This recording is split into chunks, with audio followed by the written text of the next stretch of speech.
All right. Thank you, everyone, for joining us today on Making Cyber Insurance Questionnaires Work for You. My name is Stephen Marshowitz. I'm Director of Program Development here. This is a follow-on actually to our webinar in December, and we've gotten a lot of inquiries about filling out the questionnaires. And for any of you that have been through it, you know it's not always easy. So we wanted to get a little bit more in depth on it. We have another guest speaker, which we're excited to share with you as well. First, a few housekeeping items. This webinar is being recorded, and you'll have a replay on YouTube, so you can go back and watch it. And definitely ask any questions along the way. We'll try and get to them, as we can along the way. I'll ask the panelists to answer any questions that we can. Some of them, if we don't get to them, we'll definitely try to get to them at the end. All right, so a little bit of quick background on TrustedSec.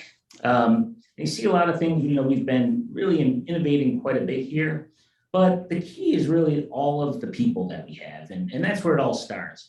Everybody says that, but this place is truly unbelievable with the talent that we have. We've really inverted the model where the vast majority of our consultants at TrustedSec are not only senior level, but also many are true industry leaders that other folks, other companies go to for their information. We share knowledge across 80 consultants, researchers on the latest threats, creating new exploits and tools, as well as our innovators. And we really have a keen focus on any new services and customizing assessments to your particular needs. A few of them that I wanted to call out, particularly that are relevant to this, is first, the business risk assessment. When it comes to insurance, a lot of the decisions are coming down to what risk tolerance you're willing to have, determining the best way to mitigate or accept or transfer risk to a vehicle like insurance, or should you handle it yourself. The second one is ransomware resilience. And this service has really been extremely popular over the last year, as you might expect, but it reviews all of the capabilities from both business need and requirements to the network and security policy, all the way to the backup and defensive validation. We'll actually test once we put all those controls in place. We'll actually test and make sure that you're set up with it. And we go through everything from, of course, your classifications. Cyber insurance is a review part of that offering. Legal, identity and access management, backup architecture, things like that. So it's really a well-rounded service for ransomware, and it's really been popular, like I said, especially over the last few years. And with the craziness, in the world today, which is even more interesting for insurance because we have a few things that we've never really had to deal with or haven't had to deal with for decades that are coming up. So with that, we're excited to move on to our presenters. We have Rick Yocum and Dan Haneline. Rick, start us off. Yeah. Hey, everybody. Rick Yocum, Managing Director of Advisory Services here at TrustedSec. Have done security and compliance stuff for the past 15, 16 years in various capacities, bouncing between consultant and helping to lead programs at organizations across a variety of industries and stuff like that. Have more than enough experience, I would say, responding to questionnaires like this. And so if the folks on the phone are feeling pain there, I understand. But that's about me. Dan? Rick, thanks. Stephen, great to be here with you guys today. My name is Dan Haneline, Senior Vice President at Marsh. I head up our Cleveland office here locally and work very closely with clients. Marsh is the leading insurance broker with offices over in 130 countries throughout the world. And we work closely with our clients regarding, focused on brokerage consulting and driving solutions on their insurance programs, including cyber insurance. So I know the pain of questionnaires, Rick. We're going through that with a lot of clients right now. So as we move through this, I'm excited to be here today and can't wait for the discussion. Fantastic. So I think I'd like to start here and maybe just step back to understand where we're at, right? So you can see on the slide here, we've had from 2015 to where we are today, the cyber market has changed dramatically, right?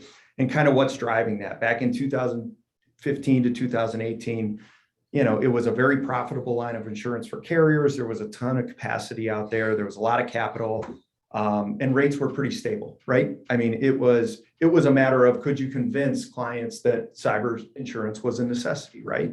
And then you start to get into 2019, we start to see some claims, we start to see loss ratios creep up for our clients, and insurers maybe starting to take another look at their book of business and say, hey, are we looking at the right parameters here to measure this? And then you fast forward to 2020 and 2021 and just ransomware. And here it is, man, it is hit, right? And demands have increased. There's been a ton of disruption in the market. The significance of claims to where now these cyber claims are really catastrophic. So finding ways to protect your balance sheet and protect your company are critical these days. So Rick, anything, I mean, you've seen a lot. Yeah, I mean, so from our perspective, do we want to flip to the next one? Sure. So we sort of have a gas analogy up here, but it works on a couple of levels, because just like gas, I mean, the cyber insurance costs and the ability to even get it sometimes is being more and more limited. And that was happening, to your point, Dan, in the industry before, as providers were thinking about what their book of business looked like, even as recently as I think in November, Reuters reported that like Lloyd's of London, who owns approximately 20% of sort of the cyber stuff, I think from an underwriting perspective, right, were advising some folks in their ecosystem to buy less risk, right? So when that happens, obviously things like prices go up, your ability to get coverage goes down, all that stuff, and that was before all the stuff with the Russia-Ukraine war and stuff like that, which certainly has an impact on the cybersecurity market, similarly to the oil market. And it's really going to probably exacerbate the situation as we move forward. And, to your point, those raising prices really have to do with, business models and stuff, but underpinning those is a lot of technical stuff that's happening in the back end, because at the heart of it, right, your risk related to cyber insurance is a technical problem, or sometimes a people and process problem that impacts technology. Right. You want to hit us up? All right. And so some of those underpinnings, really have to do with, common vulnerabilities, right? Things like things that we see at many clients, inability to patch or consistently, for instance, is one that we see across the board. It's so foundational, so fundamental, but there's a lot of organizations that just have challenges doing it. We also see, issues where folks might be doing vulnerability scans so they understand the nature of the issues they have, but they just don't have the time or resources or funding to fix those things, right? So you generate these great reports and they end up getting shelved forever, and it becomes a big problem because you're not doing anything with all that information you've collected. We also see instances where clients have issues just scoping their security programs, right? Oftentimes this has to do with things like line of business applications that are run by the business, and for whatever reason are skipping those common IT controls or IT processes. So an HR system run by the HR group, or a CRM run by the marketing department, and for whatever reason it just doesn't get looped into those common controls. Similarly, we see this all the time from a development pipeline perspective on the SDLC side. When we have application development, sort of CI/CD pipelines, a lot of the tools in those pipelines are frequently, not always, but frequently run by the developers themselves. And sometimes they end up skipping the more common controls in terms of things like access management or vulnerability scanning or all those things, because you have some technical people running them, right? And they're kind of part of the IT group, and it's an IT system, but it's not necessarily the controlled side as much. It's the side of the people that are paid to build cool new stuff. Sure. So it can get away from people. And then we have, in addition to all those sort of common things, major events, right? That we see: SolarWinds, Kaseya, Log4j, all that stuff. And those type of 0-day or major issues, they're just really hard to deal with. And frankly, people deal with issues like that kind of like consumers deal with food recalls, right? So you have a bunch of food in your fridge, but do you really know, but that food, if something's bad, it depends on what you bought, the brand you bought, where you bought it, and the time you bought it. And can you think about your fridge right now and really say, yeah, I know who, what, where, when, all the commercial context of everything in your fridge. And it's kind of the same thing for all these organizations that have all these libraries that they use, that then get, breached or have a security vulnerability like Log4j. And so unless you're keeping a very detailed inventory of that stuff, you kind of just be like, well, I got to go home and check my fridge to see whether or not I have that problem. And so the turn on, hey, do we have this issue between executives and the end users can take a while. And it's interesting because that problem actually gets exacerbated a little bit because not only is it just ingredients in the fridge, it's meals you've made from these ingredients. So you have applications that have many, many, many components a part of them. And all of a sudden, you're not thinking of them as an index of components. You're thinking of it as, oh, that's the soup that I made.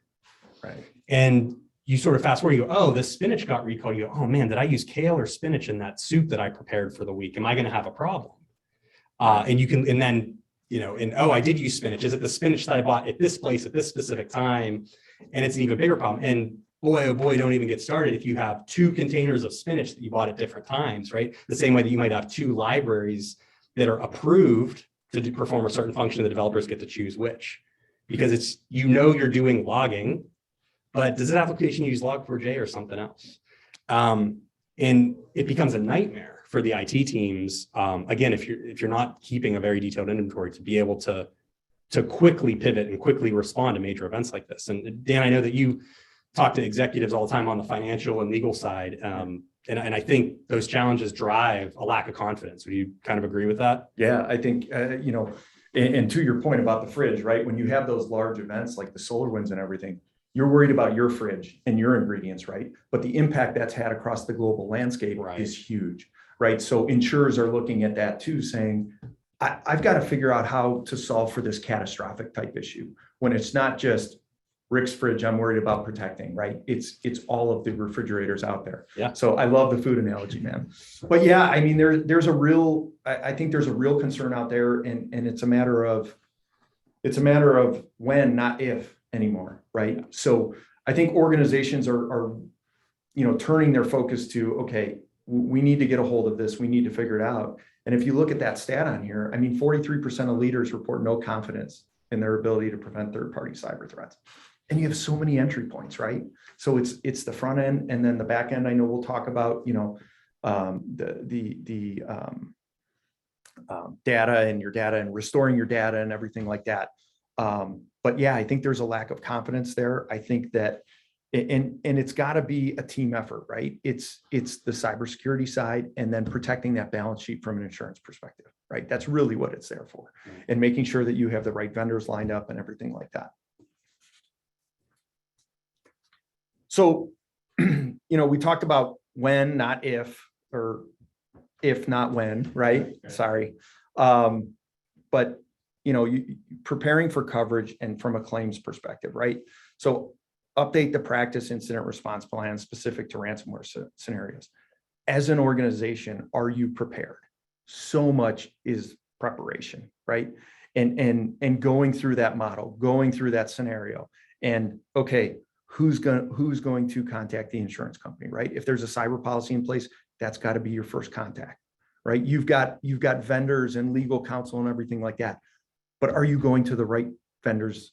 Are you going to the right legal? Are they covered under your insurance policy, right? Make sure those vendors that you partner with are part of that breach response unit with your carrier, because that's super important. You don't want to get into a claim scenario where then you're saying, well, I use the Yocum law firm, and well, they're not one of our panel counsel, so you're paying that out of your pocket, right, and you're stuck, right? So there's a lot of that there. And then, some of the things that we're starting to see too is, some of the markets are starting to use what are called bit site reports and things like that to look at potential vulnerabilities and scans and things. So maybe you can shed some light on that, because I'm not a cyber security expert, right? But we see enough of it that, those are real, and we're getting pushback to say it comes down to whether your organization is insurable or not. Right, absolutely. I have in a prior life, we we were a vendor of hardware products, and sometimes clients would get bad stuff on those hardware products and they'd send them back to us to fix.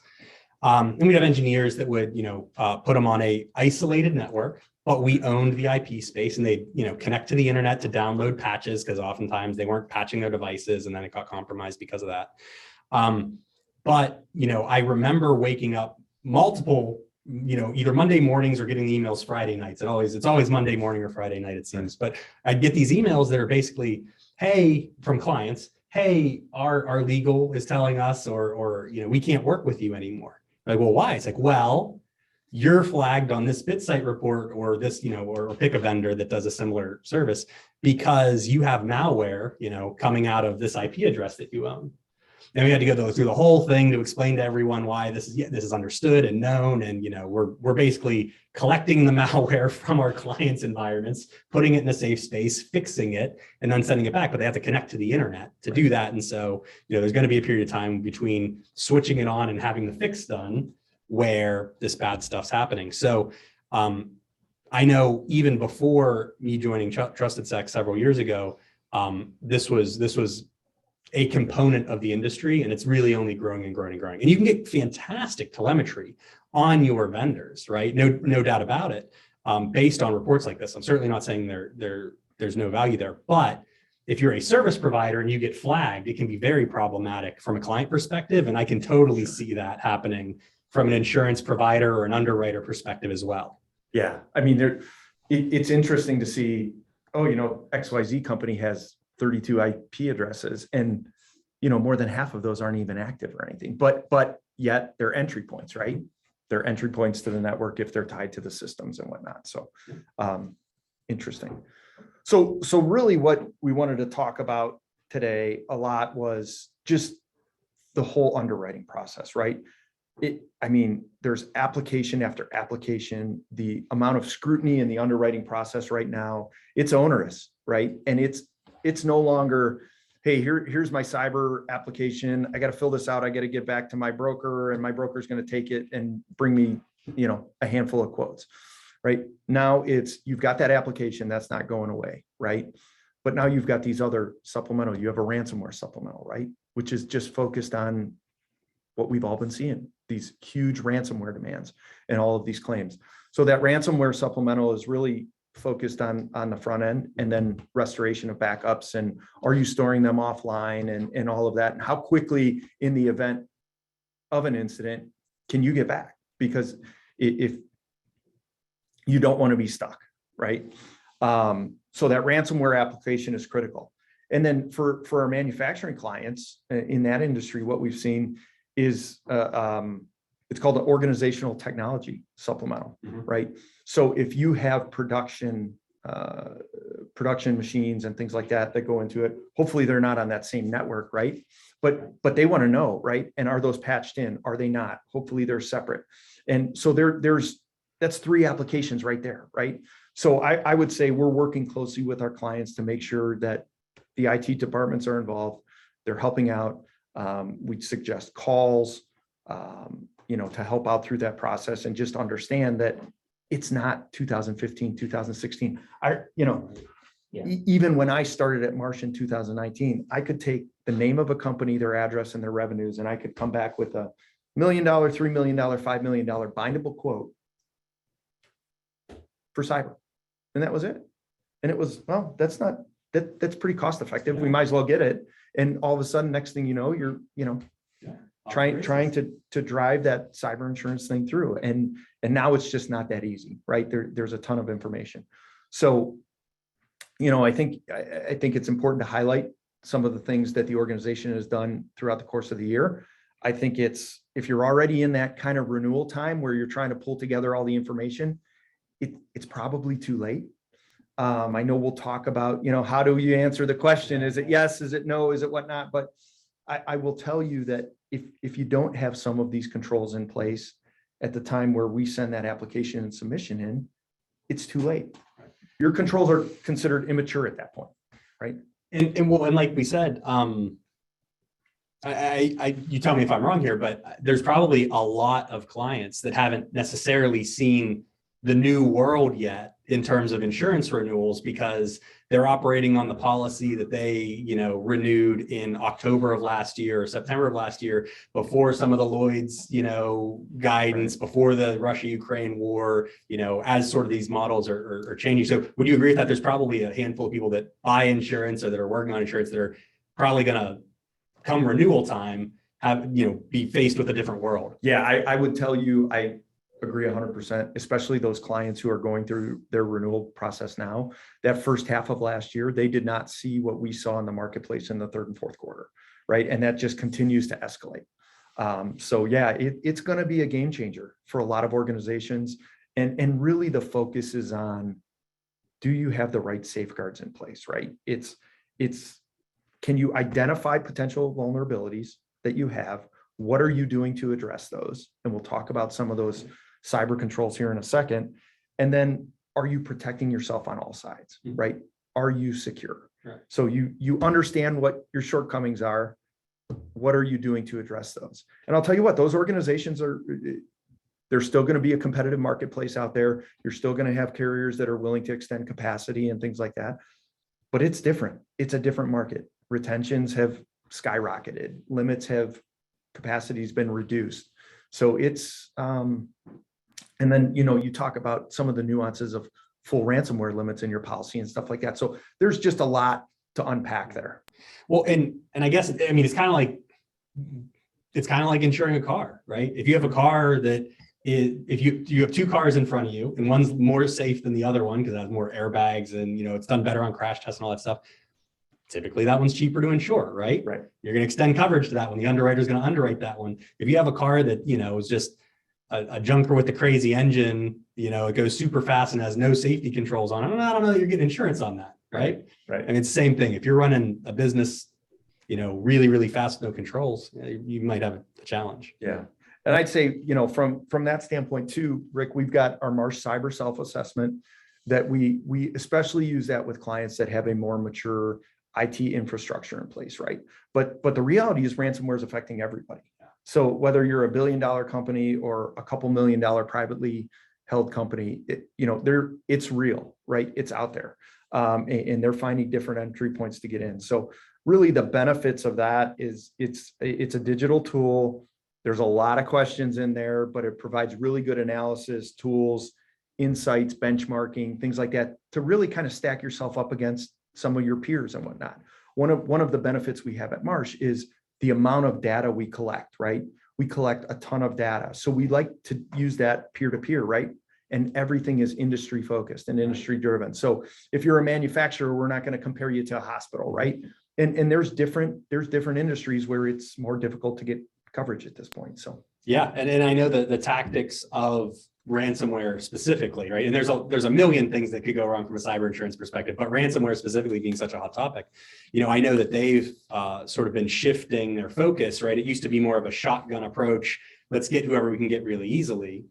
And I know more and more frequently we're seeing approaches that are a bit more targeted towards kind of, mid-tier companies in a couple verticals like manufacturing, because you're not so big that you have, that it's going to be a pain to find a way in. You're kind of a middle of the road. So you might not have all the Cadillac security products. Right. And you might not have armies of people to implement them.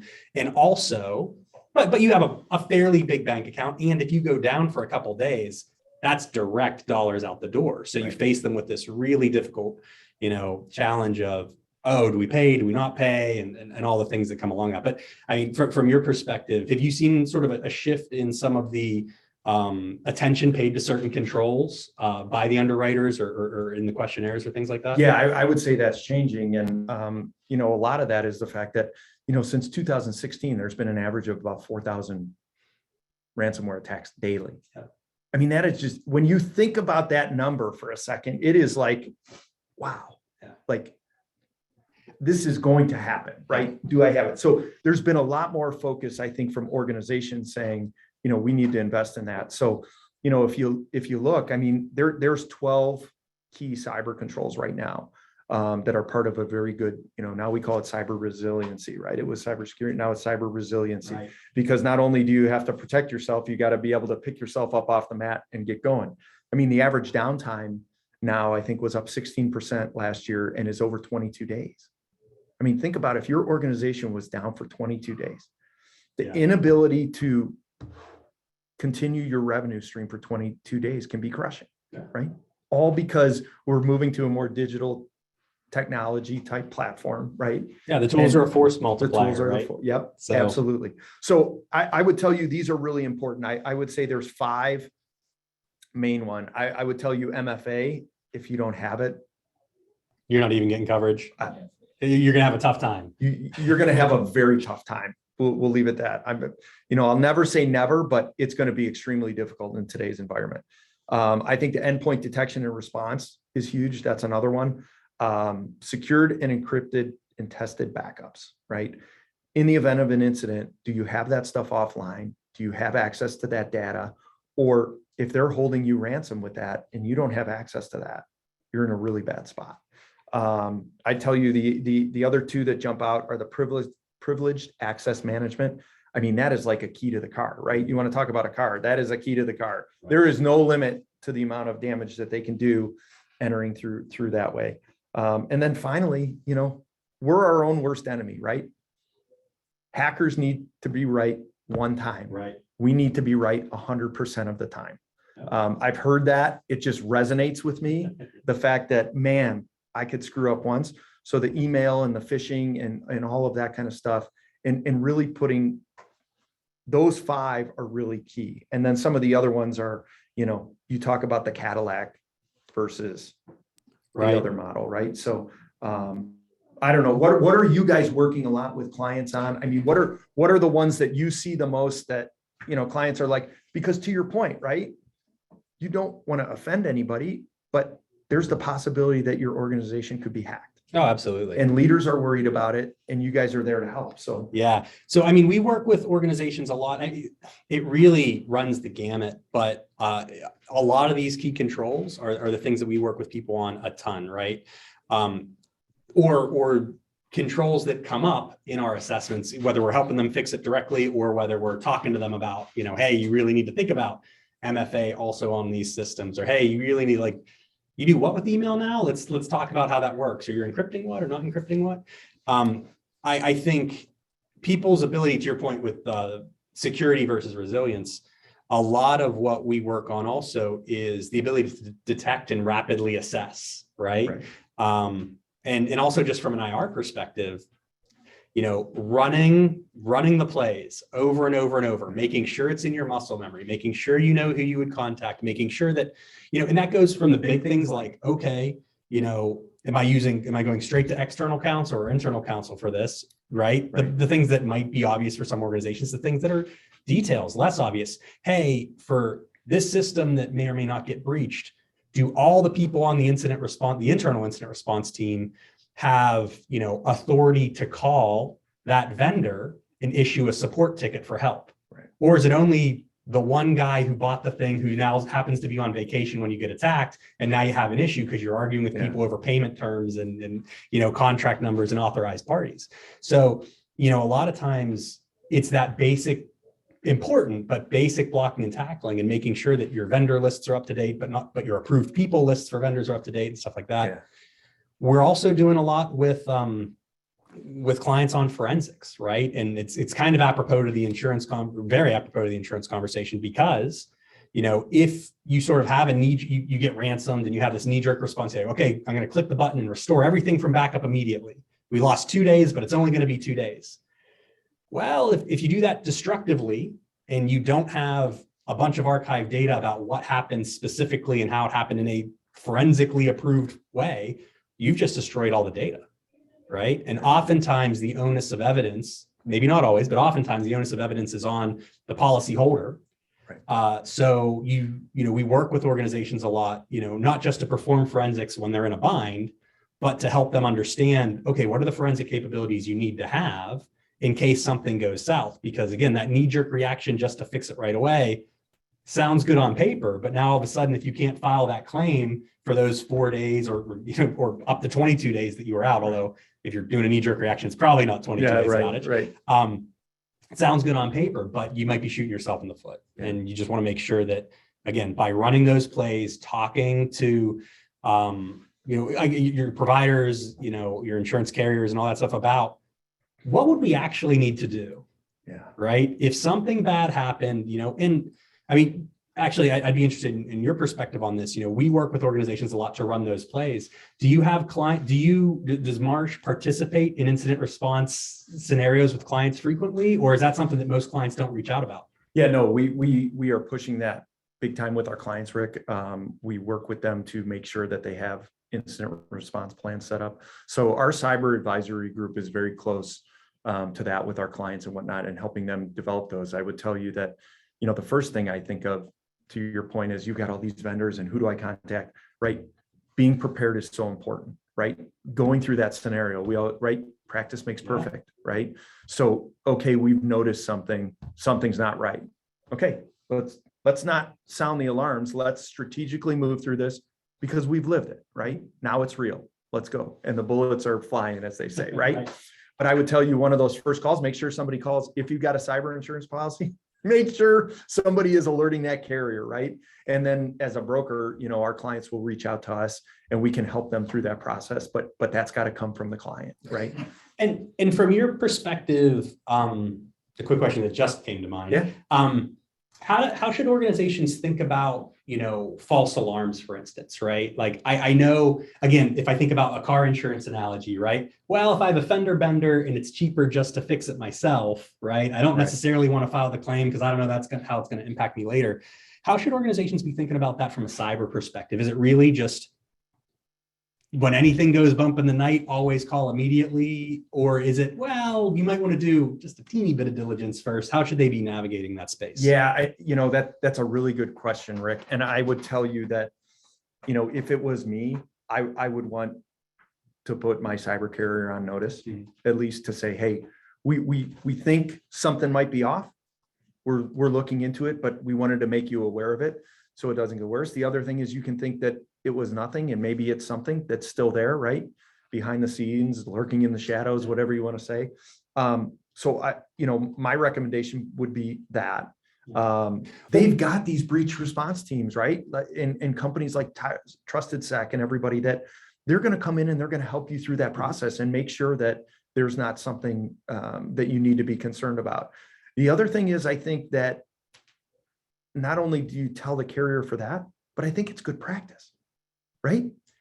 I mean, we think we had something go wrong. So this is like a live example, right? This is a live demo, right? So let's use that as an opportunity to learn and see how this goes through. And then you can sit down and decompress afterwards, and hopefully it's nothing, right? And it's a reported incident with nothing. There's no claims dollars or anything like that. And maybe you had a malware thing that caught it. And the carrier is going to say they've got the right protocols in place. Well, and I think that's probably a critical point.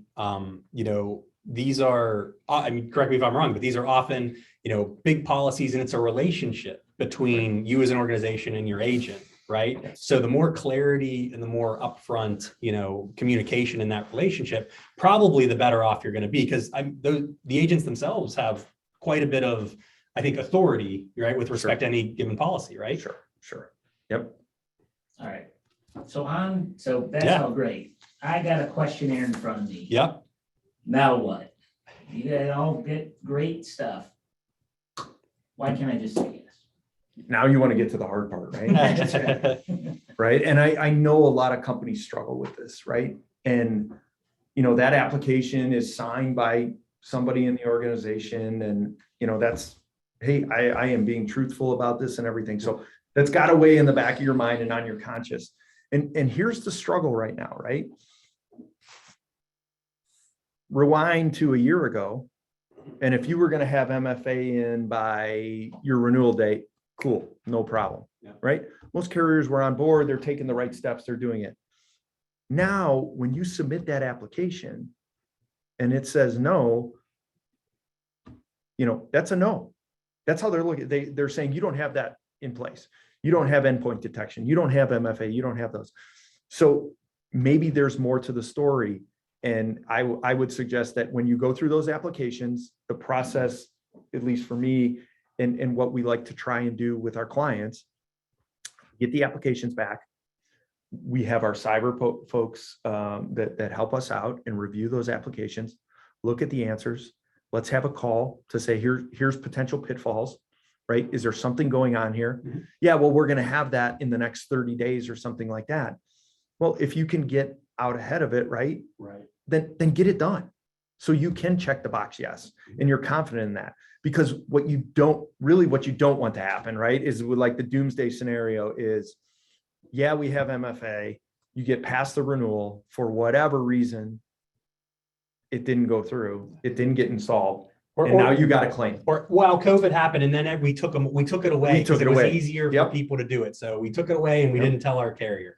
Yeah, I think that's really the danger in that, Stephen. I think that while you want to say yes, just be honest.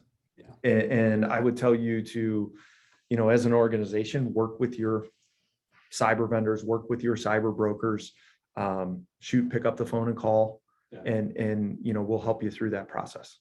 Because to your point, I mean, if you say you have it and you have an issue, Yeah. and you don't actually have it in place, then those claims are going to get denied. They're going to Why get wouldn't denied, they? right? Because They're going to get denied. you said you had a seatbelt in the car and there's no seatbelts in this car. So sorry you're having a problem, but Yeah. So it's a tough question though, and organizations struggle with it because I think I with the rise of ransomware and the way the whole marketplace has shifted, right? It's significant. We don't downplay the amount of capital that needs to be extended from a technology standpoint now. And that's just kind of the digital age we live in, right?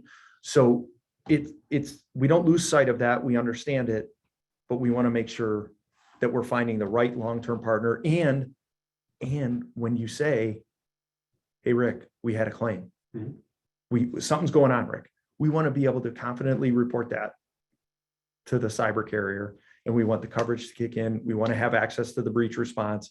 We want to be able to engage our vendors and get them made whole. So truth. It's not so black and white though. right. Because what if I have MFA on 10 of my 12 critical systems, or all of my critical systems, but not my other systems? I think it's exactly that, Steve. It's not quite so black and white, and just the volume of data that can be required to tell the story for each of these controls absolutely can be daunting. And so, at some point, maybe it's, you tell me, but maybe it's not just a questionnaire, it's a conversation or a series of conversations, right? Yeah, I think it's both. And I would tell you this too, right? You have different IT systems at organizations, especially larger organizations, right? Yeah. You may have MFA for one of your entities. That other one may not. Well, maybe you need to look at separate cyber programs for those. And that's a way of, yes, I'm telling the whole truth. Here, I've got a bunch of insurable risk here. We're not quite there yet here, but are those systems interconnected, right? Because if they're interconnected, you're going to have issues because there's an access and an entry point. But if those are separate systems and they don't talk to each other, there may be ways to put a cyber program in place and build up to, once you have those proper controls and good cyber hygiene at all of your different operating entities, then you can have a global program. And I think it's such a fantastic point, because I think organizations often, or at least the clients that I interact with, often think that cyber insurance is a monolithic thing. I have a cyber insurance policy, and yes, it has all these bits and pieces to it that are all critically important. However, it's one thing. Whereas, well, actually, if you have these different security zones effectively, right? And you can prove off the walls between those zones to a sufficient amount, it could absolutely make sense to say, yes, let's cover this zone. And frankly, the zones that have the tighter security controls are probably the ones that you as a customer are already nervous about. It's the zone, it's our PCI zone with all our credit card data, or it's the zone where we keep all our HIPAA information, or all that crazy stuff. Because you might have regulatory requirements to keep that stuff extra safe anyway. If you can kind of carve off that risk and transfer that specific risk, but maybe not the entire environment, certainly could be an approach for some of those organizations that don't have all the controls stood up in all the places. Right. And the other thing I tell you, Stephen, sorry, but we all know there's a ton of M&A activity out there, right? So we have clients that are are buying companies. We have clients that are divesting companies, right? So we're on both sides of it. And, that's another thing. That's becoming a huge point in the M&A process, right? Is there a cyber policy in place at your target? And those are things that you want to consider. I mean, we've moved through that process. We moved through that process end of last year with one where they didn't have the proper cyber controls and everything like that. So when you look at, then you have to really look at policies and is there a change in control provision? So if there's a change in control or a change in ownership, does that cancel the policy? Does it go into runoff? Are you going to be able to roll them into your current policy? Do they have the same standards? And when are you going to link those networks together? So there's a lot of different nuances that I would tell you, sit down, talk with your cyber experts, talk with your insurance broker. If you need advice, don't hesitate to reach out. I know you guys are more than willing to help. I come to you guys with questions and whatnot. So, there's just a lot to discover there. So we have a good question on this. If an insured company completes the assessment, so you're Okay. they complete it, they would get the insurance and then they buy a less prepared or a less secure organization. How and when does that affect the policy? Yeah, so it's interesting. Cyber policies have different thresholds, I would say, from acquisitions, and really what they look at is revenue levels and things like that. But then again, I think carriers are relooking at that whole landscape too, and how they do that. So I would tell you there is a provision, depending on the threshold, that most carriers can have the ability to roll that exposure in for a certain amount of time. But if the right safeguards and everything and the right cyber controls aren't in place, it's a different discussion, 30, 60 days in, and there may not be coverage. And then you run the risk of, okay, if we're linking their systems to our system, now while we're doing everything right, we may be giving somebody backdoor access to our information. That's exactly right. I mean, that's certainly how we think about it, right? There's sort of two main inflection points. And one is, when does control of the acquired company shift, right? When are you now on my balance sheet? Because my risk profile as a whole changes, right? And the other one is, when are we connecting those systems? Because again, my risk profile is changing. One is purely financial and commercial. The other one is truly technical in nature, but you kind of need to have that discussion twice. Right. Once to say, hey, how do my policies deal with this change in control? And the fact that my balance sheet is bigger, I now have more risk. And if something happens over there, I still have to potentially deal with it. Right. And the other one is, we connect the systems. If something happens over there, they might get into my systems, right? Two main control points, and you kind of got to think of them as separate, but think of them both. Yeah, no doubt. Great question. So some of the tough questions getting in there, those 12 controls.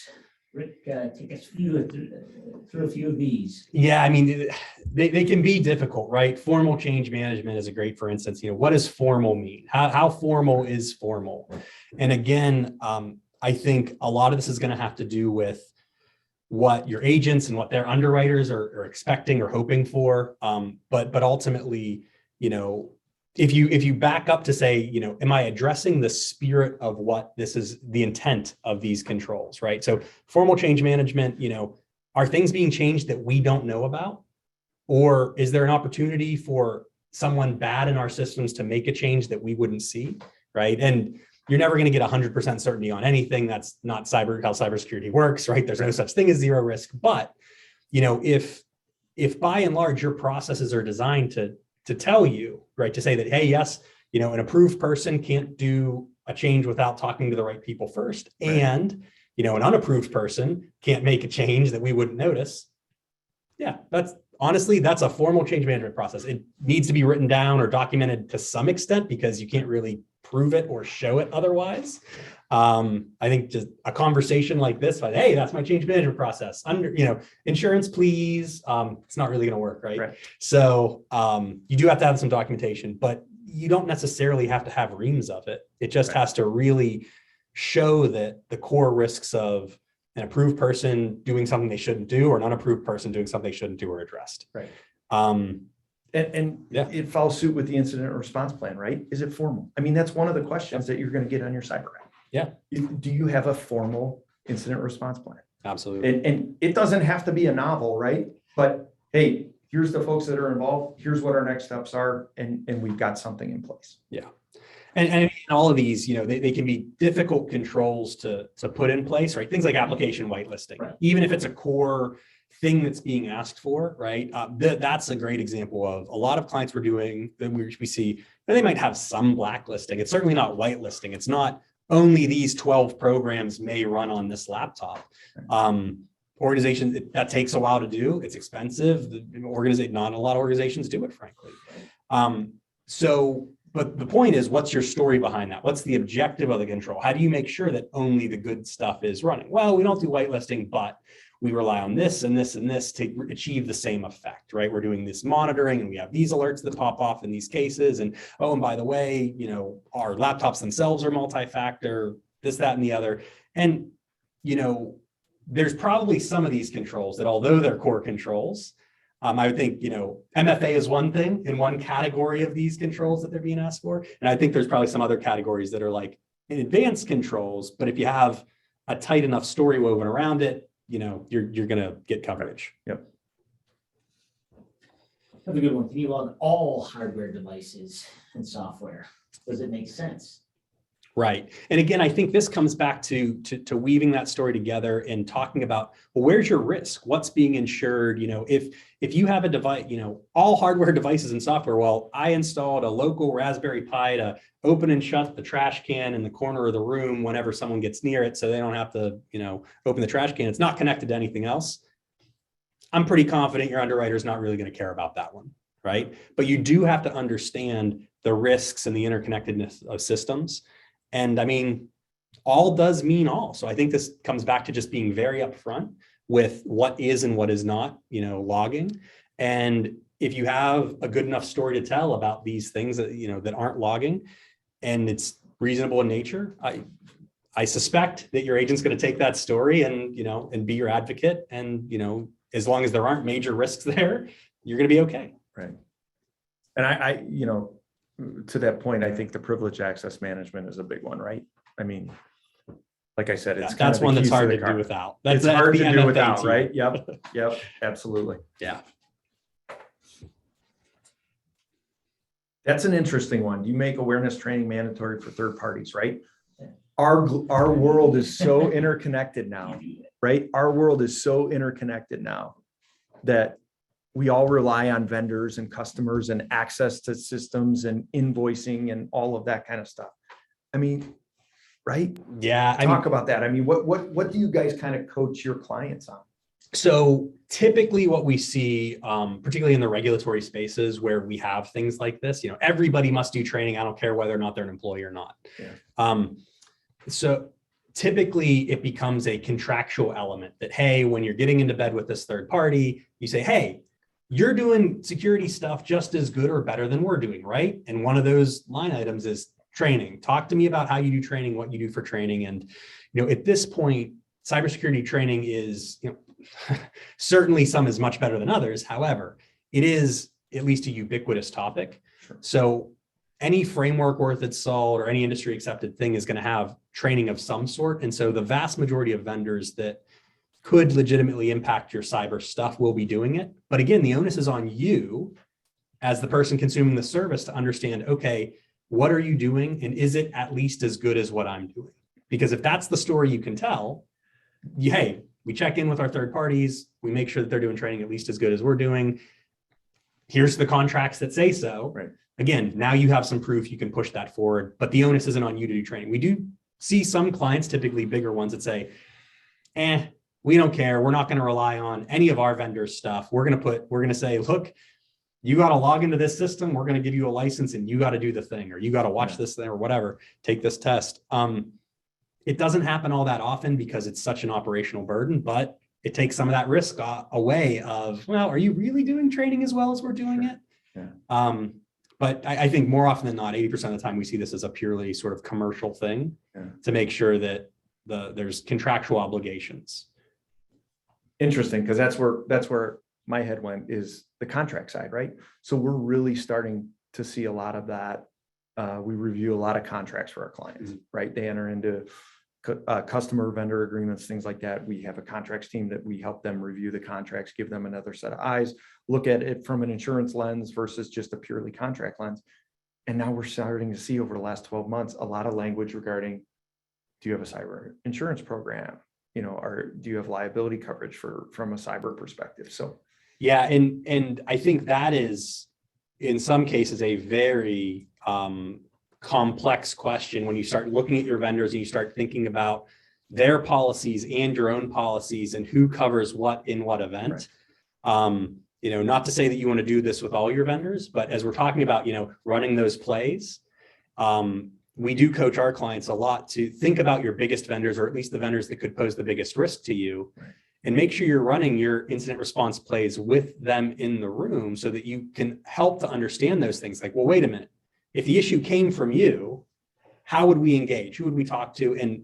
And you can start to understand things like, oh, well, we would still call our insurance provider, but we want to understand that you have your insurance, and we're going to need to know how to connect those individuals and how to figure all that stuff out. Yeah. It's a core component, but a lot of that stuff lives in the contracts. And if you're not thinking about it as you're working on stuff, or if you have old contracts that are 5, 10 years old, worth thinking about those in this level. And amending those. Yeah, I think that's great advice.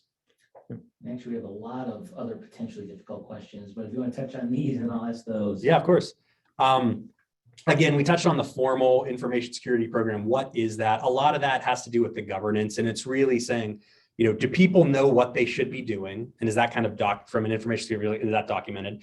And part of that includes, do people know what should happen when the first tier of things that should happen don't happen? Meaning there's the security control, it doesn't happen, then what? What's the escalation path? Who's responsible for understanding that the thing did not occur and fixing it? And typically, having that first line of controls and some layer of safety net and knowing who's got the ball at any given time, that's a formal security program.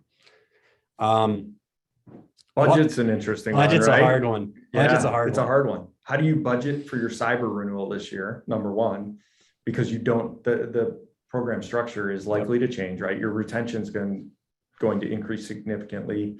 Capacity may be downsized. You may have to go to excess carriers to get back to the limit that you had the previous year. And how do you budget for that? It's really tough. I'll tell you, it's tough. Right. And how do you even articulate your budget as part of a questionnaire? So maybe I have a cybersecurity team, but the infrastructure but the infrastructure group pays for all the tools that we utilize. Right. Or where do you draw those lines? How do you draw those lines? Again, I think if we're talking holistic, like this is one of those questions that is good telemetry, I think, for insurance providers, underwriters, carriers, but although it matters to your security program, how much money you have to spend, it doesn't necessarily matter what buckets they're in, and counting it out in a different way doesn't make you inherently more or less secure. Right. So I think with this one, it's in some ways less about the budget itself and more about understanding, do you have the funding? Do you have the approvals? If you need something, can you typically get it? Sure. Or from a security perspective, hey, Log4j is happening, the world's on fire, we need XYZ. Or, right, do you have a really hard time doing something like that? I think that sometimes it's more about purchase authority, frankly, than actual budget, because it's about responding to the bad things, but also maintaining the good things. Yep. Agreed. Maybe we just, we have about 5 minutes left, so maybe we just finish up and then we'll get to the questions, and if we run a little bit over with questions, we're definitely a sticker. Yeah, perfect. Okay. Tricky areas to look for in policies. Man, it's changing, right? The structure is changing, the policy language is changing, coverage is changing. There's a lot of things. So I would tell you, the first thing is there's going to be exclusions on your cyber policy. And, most of those are non-negotiable from a carrier perspective. So you're not going to change them, right? There's things you can control, like we will see ransomware limits sublimited. So you may have a $3 million cyber policy limit, but that ransomware may be sublimited to $500,000 based on the controls that you have in. So it's kind of like, you're getting there, but you're not there. So we're going to give you something. But I would tell you it's right. It's how much risk do you want to take on? Because we've got a lot of clients that will say, well, my ransomware has been sublimited. What am I paying for? Well, if you don't have a formal incident response, if you don't have breach response vendors, those type of things, you're going to be in a difficult spot. So I would tell you, look at, understand the sublimits within your policy. Social engineering, one that comes to mind, ransomware for sure. And then check the change in control provisions, especially if you're looking at it from a transactional perspective. I think that's key. Yeah. One I'd add to that is sort of the acts of war thing, which is super apropos now with the Ukraine and Russia. And, really look at sort of the acts of war language in your policies. As I mentioned before, what Lloyd's, I could back up a little further, like when NotPetya happened in 2017, I mean, literally just now, there was a $1.4 million payout for America, I think a month or two ago. So literally that's 5 years between claim and basically an initial verdict. And that's probably going to get appealed. And so those dollars are probably even further down the road. Ultimately, we want to, ultimately, you're going to want to make sure that you're thinking about those potential claim delays in terms of making sure that you have the liquid assets you need to survive. Hopefully you're going to get that money back eventually, but it's not necessarily like it happens like that from a cyber perspective. Especially with the new acts of war provisions that Lloyd started to suggest to carriers at the end of 2021, which talk a lot about attribution, which is hard to do anyway, or which talk a lot about making sure that things that may be associated with a war, right, are actually likely going to be excluded. But how do we figure out what that is? Just the fact of attribution can take a really long time. And sometimes it's political in nature because the Lloyd's language typically says your state, your government has to say, oh yeah, Russia did this, or oh yeah, this other country did that. If that's the case, I mean, there might be diplomatic reasons your country chooses not to do that attribution. And when that's the case, it's going to be on the carrier or the underwriter to do that. So again, just don't expect all this stuff to happen overnight, even if you have an issue, even if you need some money. I would also say the forensics point, I would just hit on again, just make sure you're not destroying evidence as part of your response. It's going to be so critical to actually make a valid claim. But yeah, understand those acts of war provisions because they're in every single policy. Yep. And they've changed recently in many cases. And the world has changed too. Yeah.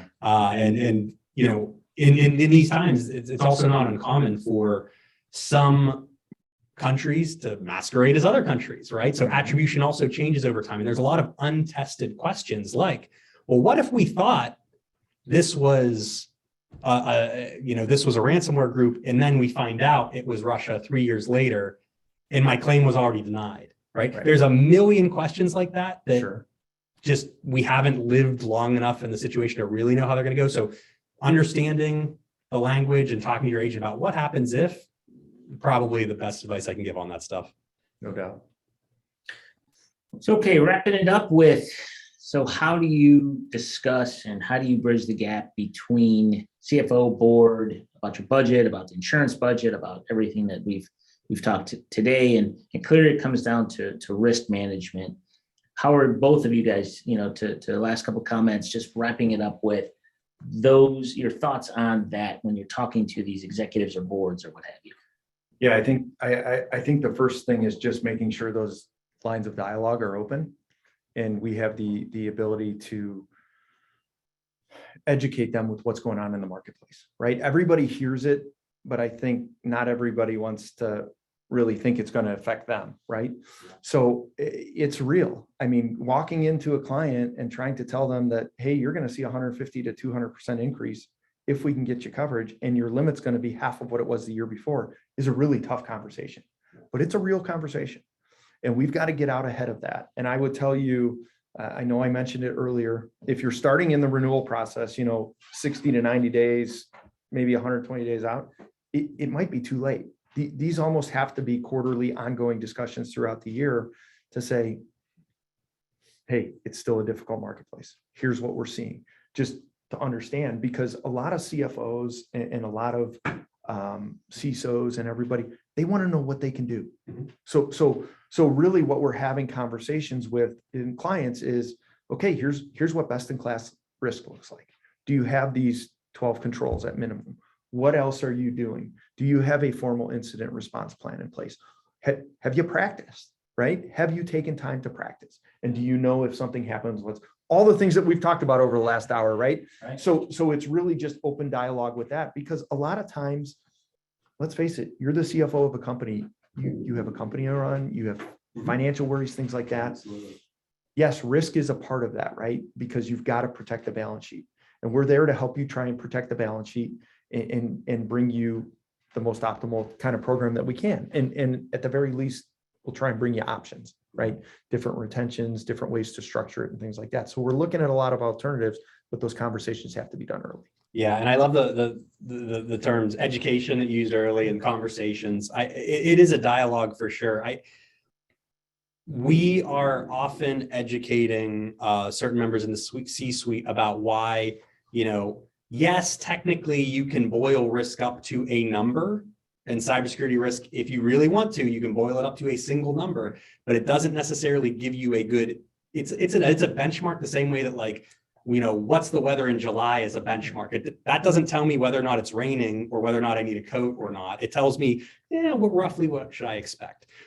Those risk numbers, whenever you summarize, you lose fidelity, you lose information. And so I would strongly suggest to any organization who's super tightly focused on a specific number to try and pivot that conversation a little bit. It's not a number on a report. It's really, it's the operational cadences. And again, the number can be a shorthand, but you got to understand it's a shorthand. So you really want to be talking about what's good and what's bad in the environment. It's a dialogue, it's education. It's not just, we were a 74 last year and we're an 86 this year, so we're more secure now, right? Well, maybe, or depending on the methodology, maybe you're averaging all these control scores together and you're still leaving your front door open, but yes, now you've bulletproofed your upstairs windows. Yeah. Doesn't do much, but you've done it, and it's going to make your score better. So just be aware that organizations that are really tightly focused on a number and that incentivize their people on improving that number, it's not always bad, but be aware of the unintended consequences sometimes of people gaming that system to do easy controls that might not be meaningful. Right. And that's why I think that focus on start with the basics, start with the 12 key cyber risks, but educate, dialogue on that stuff. Don't just say, here's the 10 metrics and we're better or worse. If you do that, you're not necessarily dealing with risk, you're dealing with numbers and models. Right. Yeah. Okay, great. Well, thanks everyone for sticking with us. We're going to get to the questions because, like I said, we had quite a few of them and some really good ones. One of the issues I find is the volume of sensitive information my underwriters want and hold in their system. So in essence, you have to give up a lot of your own information. It's Catch-22, have to provide them with tools and reports, et cetera. But now I'm exposed to them to get coverage, but now it's out of my control. That data is out of my control. Is that a concern? Should it be a concern? You're providing them sensitive data. I would suggest you evaluate them the same way you would evaluate other vendors that have sensitive data. Evaluate them the same way they're evaluating you. Right. I mean, really, right? I mean, if that's privileged data and things like that, I would say have a conversation with your security vendors. I would say have a conversation with your insurance broker and say, what do I need to be concerned about? I mean, the insurance industry is not protected from this. I mean, there were major insurers last year that had significant cyber breaches. Yeah. And ransoms were paid and things like that. So it's real. I mean, when you can't contact an underwriter for 2 weeks because it's tough, right? Because system access. So yeah, I would say underwrite them the same way they're underwriting you. Yeah, it's definitely a concern though, and it's a great one to call out. Good advice. Many applications assume that the customer is an enterprise-based company as opposed to being a cloud or a software as a service provider. So a lot of those application questions, et cetera, makes the policy application difficult to answer without a lot of caveats and explanations. Will this change? And then actually another follow on is how personal do you get with your underwriter? I would encourage you to try and get in front of your underwriter. I think building a relationship with an underwriter, and not just across cyber, but all lines of coverage, I think it's really important, right? Partnerships are key. Partnerships are key. And that underwriter is a partner, and you're relying on them to provide a stable product and a promise that if you guys do have a claim, there's coverage there, right? Well, and I'd say especially if there's a global issue that's impacting several clients that an agent is responding to. I mean, sure, there's going to be SLAs and they're going to get to everyone in time, but do you want to be top of their list from a personal perspective or at the bottom of their list because you don't have that relationship? Yeah. So would you say with the, those list of caveats and explanations, would you fill it out first and then ask, or would you ask for the discussion first and then fill it out? Yeah, I would tell you, I would recommend filling out that information, having a conversation, getting that information back to your cyber broker or your insurance broker, having them review that information, having open dialogue around what they potentially see as issues, have good open dialogue around that, and then engage the underwriter or engage the carrier at that point. Or you may be better off, okay, well, that's not right. You may find you need to change some of those answers, right? We talk about, is it a yes? Is it a no? Let us help you with that. Yeah. And I think it's a good question because it outlines that there's a bunch of different business models for providing services, especially technology services. And if you rely 80% on cloud stuff and 20% on stuff that you built, or it's 50-50 between different clouds or whatever, your carriers are going to need to understand that so that they can help point you towards the right risk and frankly, help point you towards the right coverages, right? Because if 80% of your stuff is in AWS or Azure or whatever, there's probably a bunch of questions you just don't have to answer. You can just point to them and say, it's them. And then you can say, here's our contract with them, right? And go from there. But it's going to be important for them to sort of understand the model the same way that, in any other, like to your point before about industry specificity, insuring an aviation company, I'm sure, is completely different than insuring, a consumer products good company or a retail store, right? They're just different business models and you're gonna have to deal with them differently. And technology is the same thing. There's a bunch of facets with it. Right. Yeah. And to your point, the application, the loss runs, the company information, that's your DNA. That's who you are, right? But it doesn't tell the whole story. There's a story. So we always, kind of talk to our clients and try and engage with them to understand. So tell us what's going on. Help us build the story. So on that real quick one, is Marsh Cyber Self-Assessment available for free without having to engage with Marsh? You would have to get that from a Marsh individual. So free, I don't know. It's a great value. How's that? But yeah, we do recommend that our clients, especially that have a mature cyber program in place. But if you're interested, reach out and we'll see what we can do. How does a SOC 2 report impact your cyber insurance policy? Policy premium. Would it reduce it if you have more formalized controls or had an auditor come in and look at that? Yeah, or even whether it's SOC 2 or anything, right? Are things negotiable or are they not negotiable based on your control footprint? Yeah, I think that's a good point. I think it's worth a discussion and definitely something that's negotiable. Yeah. I think this and the last one here just focuses back again on, we feel like we have a control covered, but the underwriter could use it other ways. Today it's the top 12, which will be a different top 12 next year, which is a significant challenge. And most organizations don't or never will have the resources to keep up with the ever-moving target. Maybe time to consider retirement. So that's one way. That's one way to look at it, right? Yeah. So how do you deal with that? Are you, I guess it comes back down to the risk question. What are you willing to? I think that's it exactly. I think there's not a silver bullet for any of this stuff. And if there was a silver bullet for today, the bad guys are going to change tomorrow and the insurance industry is going to change to follow what the bad guys are doing. And it's going to be different stuff. It's going to continuously evolve. So understanding your risk tolerance, understanding the costs of risk transference, and making internal decisions is going to be the key. And if you're resource constrained, at least by understanding all the facets of the problem, you can say, well, if I'm being forced to gamble somewhere, I can gamble in the place I'm most comfortable gambling, as opposed to not understanding it and having that decision be made for you through inaction.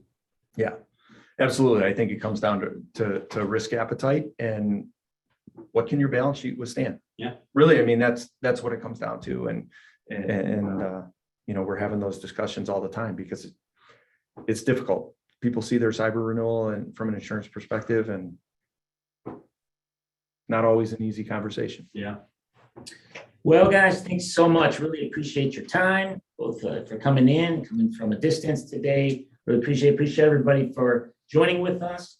Definitely follow us on Twitter, LinkedIn, etc. Again, this is going to be available on YouTube. And one more reminder is that we were having another webinar next week. So be sure and check that out because there's a lot of great information from that. So once again, thank you all so much for joining and have a great day. Thanks, everyone. Take care. Thanks.